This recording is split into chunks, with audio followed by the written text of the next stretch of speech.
There we go. Oh, hold on. Yeah, I got you now. Okay, good. I don't know if this is too dark. I don't know. Yeah, this No, I is. can see it. I can see it. What's going on, bro? How you doing, man? Yeah, I'm gonna turn this back on. So, what time is it over there? Oh, it's like 10 o'clock, 10:30 a.m. Oh, it's too early. Are you in Australia full time now? No, no, no. I'm actually in Los Angeles full time.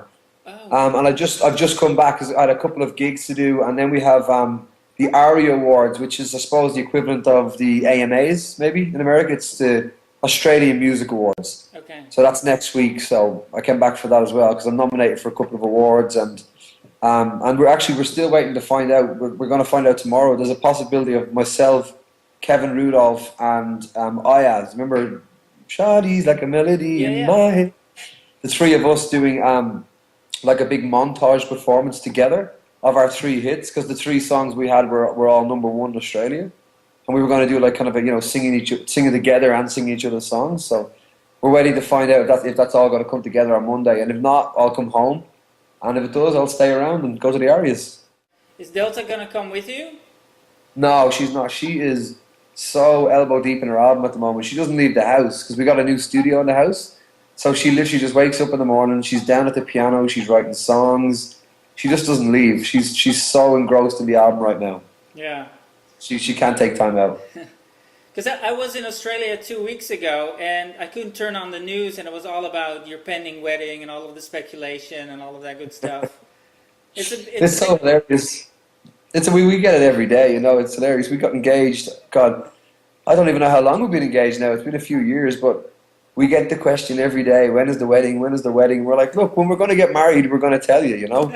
And it's not that we don't want to get married. It's just with our job. We're traveling around the world and we're working so hard. We don't want the wedding to be just like a gig where we, plan it for 2 days. We want to spend 6 months planning it and make it beautiful. And then when we get married, spend some time together alone and enjoy married life. Yeah, yeah, absolutely. But sooner or later will come, I'm sure. Yeah, and when it does, we'll tell everybody. But everybody else wants to know every day when's it going to happen.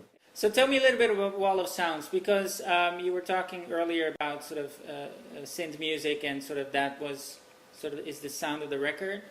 Yeah, So, how did this album come about? by accident actually.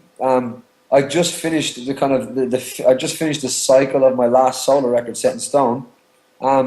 And I was bored, and I went to the studio and I met this guy, Rob Connolly, who's my partner now, and we just started kind of messing around the studio, almost making a dance record.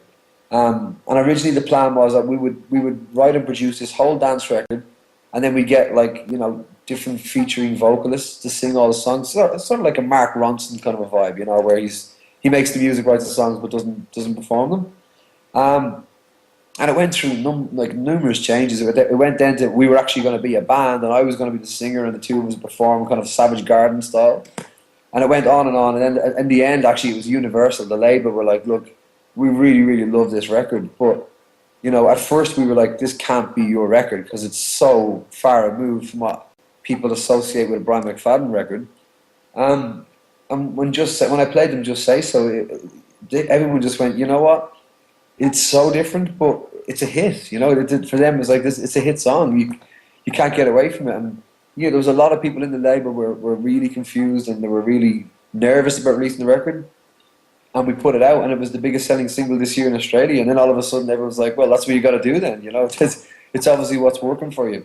And actually, the funny thing about Wall of Sounds is the Wall of Sounds that I released in Australia won't be the same one I released in the States because.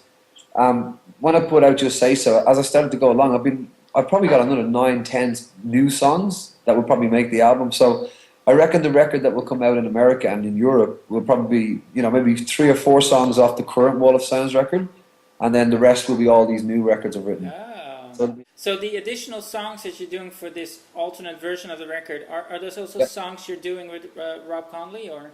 Yeah, I do everything with Rob. We're partners. Okay. I suppose like the equivalent of like Neptunes or something. That's what we just do. And even for other people, we've been working on for Leona Lewis's album, and working on you remember Maxi Priest, the big reggae star? But his son Marvin Priest just signed to Island Records, and we're doing his record as well, which is sort of like Black Eyed Peas meets Sean Paul meets Jason Derulo. So you're the songwriter and he's the producer. No. We put both together. Okay. Songwrite and produce. We co-produce and co-write everything. Was it ever challenging for you to sort of do this different type of sound? No, it was actually less challenging. Ah, I think it was more challenging when I used to write more pop rock songs because, you know, I think there's a lot more based on the song and the lyric of a pop rock song. I think, especially my first two albums, they were very lyric heavy and quite deep. And whereas now it's you just have to have fun with these pop records, you know. And you know, I think with the old record, you'd finish it and you'd sit back and you'd sit in the desk and you'd be listening for parts and go, does it move me here? Does it move me there? And now with the records, we finish it, we just bang it up as loud as we can and act like we're in a nightclub. And if we're dancing to it and we're singing back the hook, that's when it feels right, you know. And it's actually easier and much more enjoyable for me to do as well. It's just unfortunate for me that this record has come out so late in America because Just Say So's been around for 2 years, you know. And we were, again, that was the other thing. When we were doing this record, people were like, you know, this is dance music. This isn't going to get played on radio.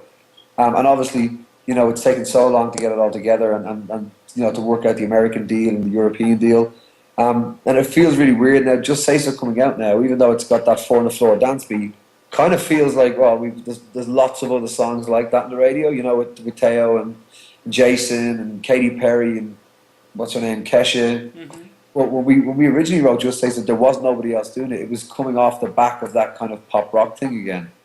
Without sounding like an arrogant twat, I think we can definitely give some of these American boys a run for their money, some of these big stars. How do you look back at your time with Westlife? I mean, it's been a few years now and so many things have happened.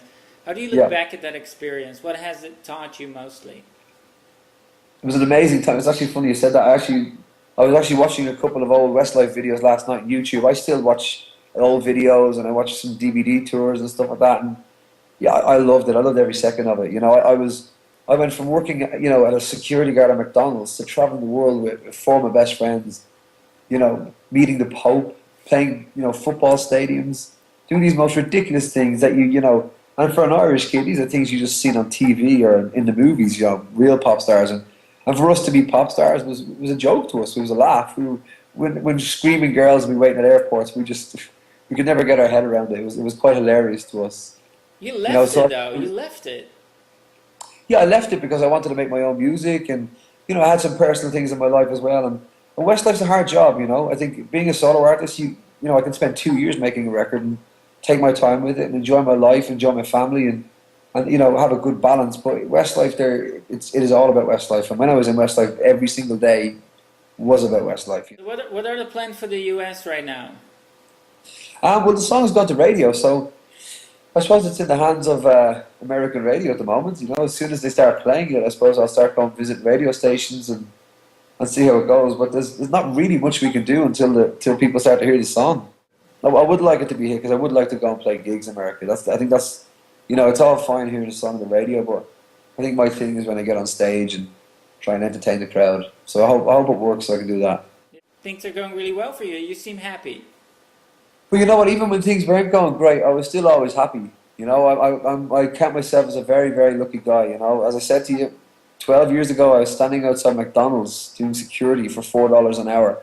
And, you know, I got a very lucky opportunity being in Westlife. So no matter what happens in my career, whether it goes up or down, I'll always have a smile on my face because nothing can take away what's happened so far in my life. I've got 2 beautiful children.